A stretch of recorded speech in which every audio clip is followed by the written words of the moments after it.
Diriwayatkan oleh Imam Ahmad bin Hanbal dalam musnadnya bahwa ada seorang laki-laki yang bernama Nuaiman. Ini Nuaiman, di kehidupan Rasulullah SAW ada orang yang seperti itu gitu. Orang yang sering minum minuman keras. Rasulullah SAW marah, murka. Rasulullah kalau yang berhubungan dengan Rasulullah tidak marah.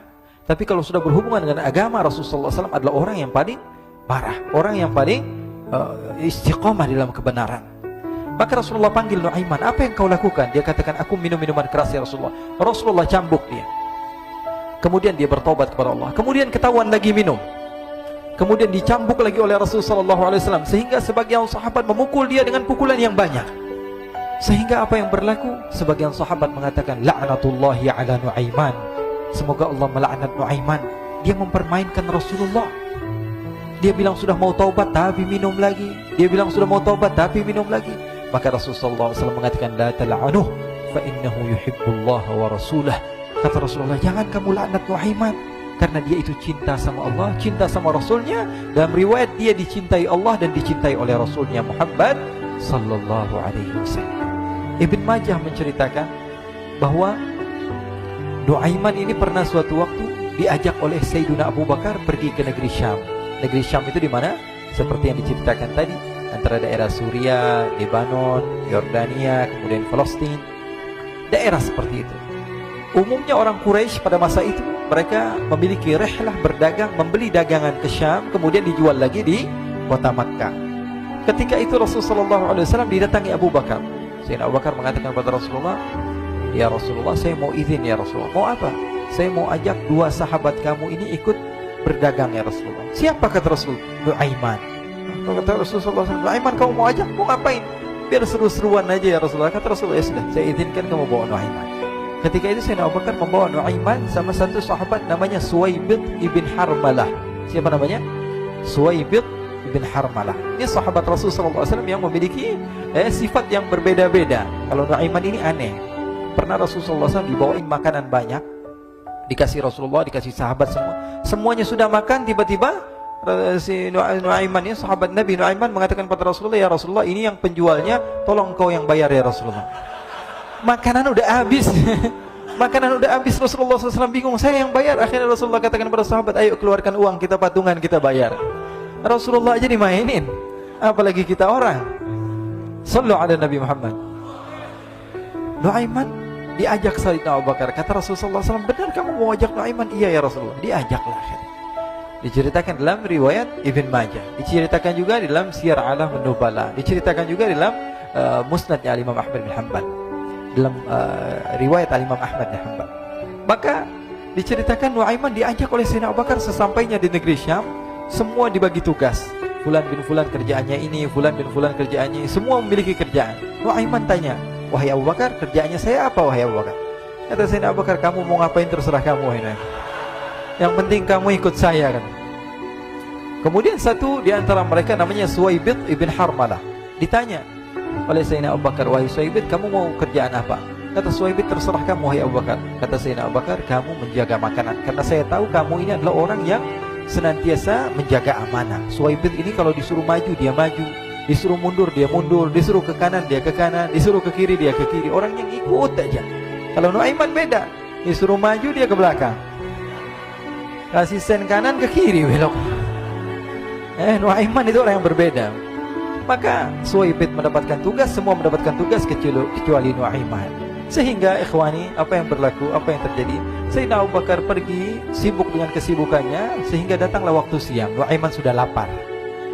Nuaiman cari makanan. Dia nggak punya uang, diajak Sayyidina Abu Bakar tapi tidak diberikan uang. Sehingga dia cari-cari makanan. Dia tahu Suwaibid yang jaga makanan. Dikatakan, wahai Suwaibid, saya mau makan, berikan kepada saya satu roti saja. Yang terpenting apa? Saya makan sekarang, saya sudah lapar. Kata Suwaibid, ya Allah Nuaiman, kita tunggu Abu Bakar saja sehingga dia datang, karena ini amanat. Amanat dari Abu Bakar, saya tidak boleh berikan kepada siapapun kecuali atas izin Abu Bakar.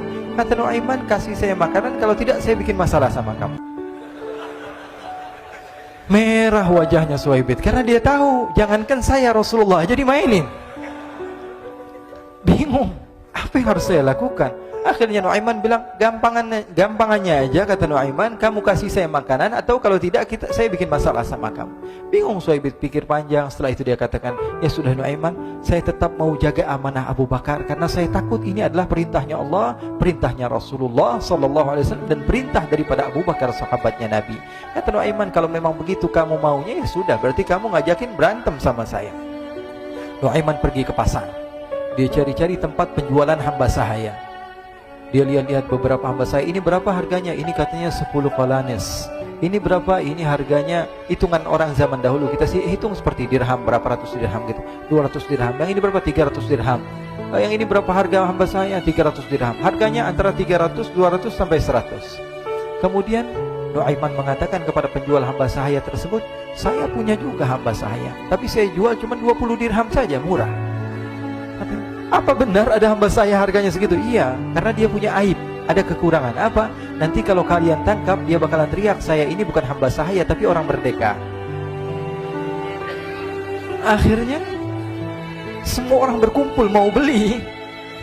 Ini Nuaiman sama Nuaiman diajak ke Suhaib bin Harmalah tadi.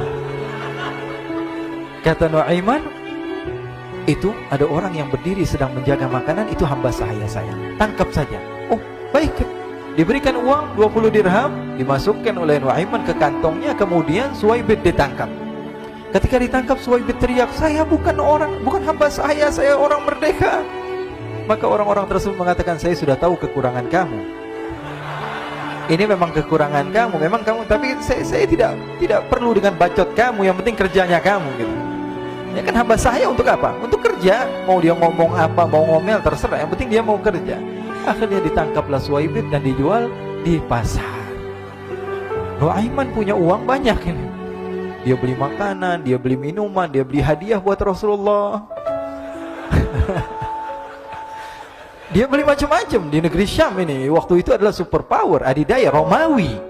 Pada masa itu semua barang mahal, tapi Nuaiman banyak uangnya. Dia belanja ini, belanja itu, sehingga Sayyidina Abu Bakar pun pulang. Ketika Sayyidina Abu Bakar pulang, Sayyidina Abu Bakar cari, mana ini Suhaib? Kita semua sudah lapar. Kata Nuaiman dengan mudahnya dia mengatakan, sudah saya jual wahai Abu Bakar. Maka Sayyidina Abu Bakar bertanya, apa yang kau lakukan wahai Nuaiman? Diceritakan oleh Nuaiman dengan jujur. Nuaiman ini orangnya apa adanya, tapi nyusahin. Saya jual. Akhirnya dibawa oleh Nuaiman, Sayyidina Abu Bakar pergi ke mana? Ke pasar. Lalu dibeli lagi oleh Sayyidina Abu Bakar As-Siddiq Suhaib, yang tadinya orang merdeka menjadi hamba sahaya sebentar, kemudian dibeli lagi oleh Sayyidina Abu Bakar. Pulang ke Madinah, kisah ini diceritakan di hadapan Rasulullah SAW. Maka perawi mengatakan, fadhahikan nabiyyu hatta badat nawajiduhu. Ketika diceritakan kisah Nuaiman tersebut dengan Suhaib, Rasulullah tertawa sejadi-jadinya, sehingga gigi geraham Rasulullah SAW nampak di wajah mata para sahabat. Sehingga perawi lain mengatakan, 1 tahun berlalu Rasulullah, setiap ada tamu yang datang kepada Rasulullah, Rasulullah akan ceritakan kisah Nuaiman menjual Suhaib tersebut. Jadi ada ikhwani, jangan kalian kira Rasulullah SAW itu hidup di satu masa sahabat-sahabatnya itu seperti ustadz-ustadz yang khusyuk, yang kayak Habib bin Anis ini banyak. Bahkan ikhwani, mungkin di akhir karena masanya sudah habis, pernah suatu waktu Rasulullah SAW didatangi asyraf, delegasi dari beberapa negara yang ingin mengenal apa itu agama Islam. Sehingga mereka datang ke rumah Rasulullah SAW membawa unta, kendaraan yang ketika itu kendaraan yang paling mahal mereka miliki, itu untanya yang paling mewah. Diikat di depan rumah Rasulullah SAW. Tamunya pun masuk, duduk bersama Rasulullah SAW. Di depan rumah Rasulullah SAW ada beberapa sahabat. Ada Sayyiduna Hamzah. Kalian tahu Sayyidina Hamzah adalah orang yang pemberani. Ada Sayyiduna Umar. Kalian tahu Sayyidina Umar adalah orang yang pemberani. Ada Sayyiduna Ali bin Abi Thalib. Ada Sayyiduna Sa'ad bin Abi Waqqas. 4 sahabat ini lagi nongkrong gitu depan rumahnya Rasulullah SAW, berjaga sebelum Allah Subhanahu wa ta'ala turunkan ayat wallahu ya'simuka minan nas. Ketika mereka sedang asyik duduk, tiba-tiba Nuaiman datang. Ini Nuaiman kalau datang pasti bikin sesuatu yang aneh. Bahkan dikatakan tidaklah Rasulullah SAW dalam keadaan bersedih, kecuali Nuaiman datang Rasulullah akan tersenyum. Jadi sebagian sahabat itu senang kalau sudah Nuaiman datang, pasti Rasulullah bahagia. Tapi ketika itu Nuaiman datang, ingin duduk bareng-bareng Sayyidina Hamzah. Sayyidina Hamzah katakan kepada Nuaiman, bercanda begitu. Nuaiman, kamu lihat unta orang datang dari luar Arab ini. Lihat, kata Nuaiman, ini besar banget ini, badannya besar gitu. Dagingnya pasti banyak. Iya nih, kalau kita sate enak nih ntar malam. Kata Nuaiman. Kata Sayyidina Hamzah, apakah kamu berani? Kata Nuaiman, saya berani aja asal kalian gak bilang sama Rasulullah. Kata Sayyidina Hamzah, benar wahai Nuaiman, benar kan? Akhirnya Sayyidina Hamzah lupa masalah itu, cuma bercanda-bercanda saja. Sayyidina Hamzah lagi asik sama Sayyidina Umar, Sayyidina Ali. Tiba-tiba apa? Ternyata ketika dia melihat unta tersebut sudah pisah antara kepala sama badannya. Nuaiman mengatakan, wahai Hamzah, ini unta saya sudah potong, saya mau pergi sebentar. Kalau Rasulullah cari saya, tolong jangan beritahu di mana saya. Nanti kalau keadaan sudah aman, mari kita nyate bareng-bareng. Ini ada yang seperti itu di zaman Rasulullah SAW. Maka dia pun berlari dan berlari mencari satu tempat supaya Rasulullah SAW dia selamat daripada Rasulullah SAW. Sehingga Sayyidina Hamzah bingung, ini kalau Rasulullah keluar gimana? Ada Hamzah Asadullah, ada Ali bin Abi Thalib, ada Umar, gak bisa jaga kendaraannya, tamunya Rasulullah Sallallahu Alaihi Wasallam. Akhirnya benar apa yang terjadi, ikhwani. Rasulullah SAW tamunya mau pulang. Ketika dia buka pintu, tamu melihat apa? Untanya sudah begitu.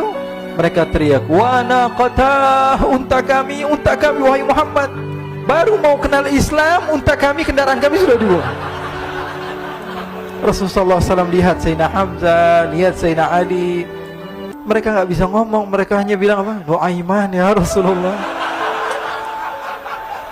Rasulullah perintahkan Sayyidina Umar, wahai Umar, sekarang kamu ambil uang, kemudian kamu gantikan, kemudian kamu berikan 2 kali lipat daripada harta unta ini, sehingga apa?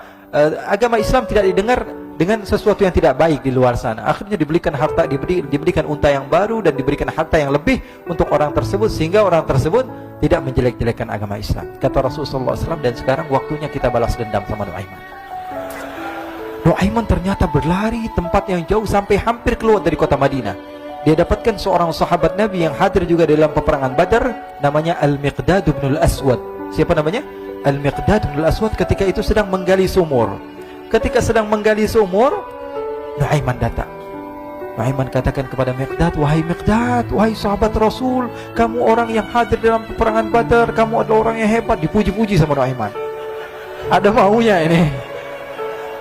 Akhirnya dia bilang, wahai Miqdad, tolong saya. Kenapa wahai Nuaiman, kamu ini kekasihnya Rasulullah, orang yang disayang sama Rasulullah. Kenapa? Saya ini sedang dikejar-kejar orang jahat. Tolong selamatkan saya. Saya pengen masuk ke dalam sumur, boleh atau tidak? Kata Miqdad, siapa yang mengejar kamu? Pokoknya saya dikejar sama orang-orang. Kamu mau atau tidak selamatkan saya? Ya sudah, selagi kamu itu adalah sahabat Nabi, silahkan kamu masuk. Masuk akhirnya Nuaiman ke dalam sumur tersebut. Lalu Nuaiman mengatakan, wahai Miqdad, dia keluar lagi. Nanti kalau ada yang cari saya, tolong jangan beritahu saya di dalam sumur ya. Kata Miqdad, baiklah. Kata Nuaiman, siapapun yang bertanya tentang saya, kamu tidak akan kasih tahu? Iya, kata. Walaupun Rasulullah yang tanya saya? Katanya, nggak mungkin Rasulullah datang ke tempat sejauh ini. Iya, walaupun Rasulullah. Akhirnya masuk Nuaiman. Setelah beberapa menit, Rasulullah dan rombongan benar datang. Miqdad bingung ini. Ini kenapa Rasulullah datang ke RW kami ini? Ada apa ini Rasulullah sampai sejauh ini? Ditanya, ya Rasulullah, ada apa ya Rasulullah? Kata Rasulullah, saya cari Nuaiman. Di mana Nuaiman? Innalillah, kata Miqdad. Nggak dijawab ini Rasulullah. Kalau dijawab saya ingkar janji. Akhirnya apa dia katakan? Wahai Rasulullah, mata saya tidak memandang kepada Nuaiman, tapi tangannya nunjuk ke dalam sumur. Sahabat. Apa dia bilang? Mata saya tidak melihat kepada Nuaiman, tapi tangannya nunjuk ke sumur. Akhirnya dibuka sama Rasulullah, Nuaiman muncul. Kata Rasulullah, Nuaiman, kamu bikin malu saya, wahai Nuaiman. Ya Rasulullah, yang bersalah bukan saya, tapi orang yang mencari saya bersama kamu, ya Rasulullah. Akhirnya Rasulullah nengok siapa, ternyata Nuaiman sudah lari kabur. Sallu ala Nabi Muhammad. Kisah-kisah seperti ini sebenarnya banyak sekali, ya. Ini menunjukkan kepada kita bahwa kehidupan Rasulullah itu begitu indah. Rasulullah SAW, kalau kamu mau menjadi orang yang baik, contoh Rasulullah. Mau menjadi bapak yang baik, contoh Rasulullah. Mau menjadi pemimpin peperangan yang baik, Rasulullah. Mau menjadi murid yang terbaik, contoh Rasulullah. Bagaimana akhlak Rasulullah. Mau menjadi suami yang baik, contoh Rasulullah. Dalam segala hal, apapun itu, Rasulullah SAW adalah makhluk yang paling terbaik.